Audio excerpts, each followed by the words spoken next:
Magsasaka at mangingisda, hinimok ni Pangulong Marcos na mag-enroll sa crop insurance. Brigada Maricar Sargan, ibrigada mo! Brigada Live Report. Nag-iwan ng bilyong pisong halaga ng pinsala sa sektor ng agrikultura ang 6 na magkakasunod na bagyong nanalanta sa bansa na nakaapekto sa kabuhayan ng libo-libong mga magsasaka. Sa kanyang talumpati sa pamamahagi ng Certificate of Land Ownership Award sa Isabela, hinimok ni Pangulong Ferdinand Marcos Jr. ang mga mangingisda at magsasaka na mag-enroll sa Philippine Crop Insurance Corporation upang masiguruan niya ang proteksyon ng kanilang kabuhayan laban sa sakuna.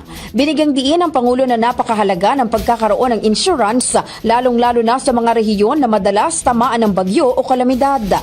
Anya pinalawig ng Department of Agriculture ang insurance ng mga magsasaka at mangingisda upang masiguro na handa at protektado sila sa anumang pinsala o sakuna na darating sa kanilang mga sakahan.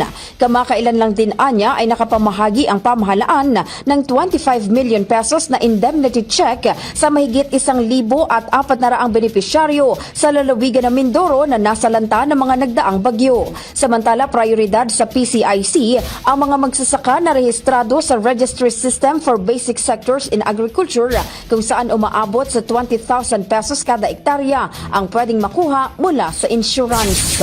In the heart of changing lives, ito si Brigada Maricar Sargan ng 105.1 Brigada News FM Manila, The Music and News Authority.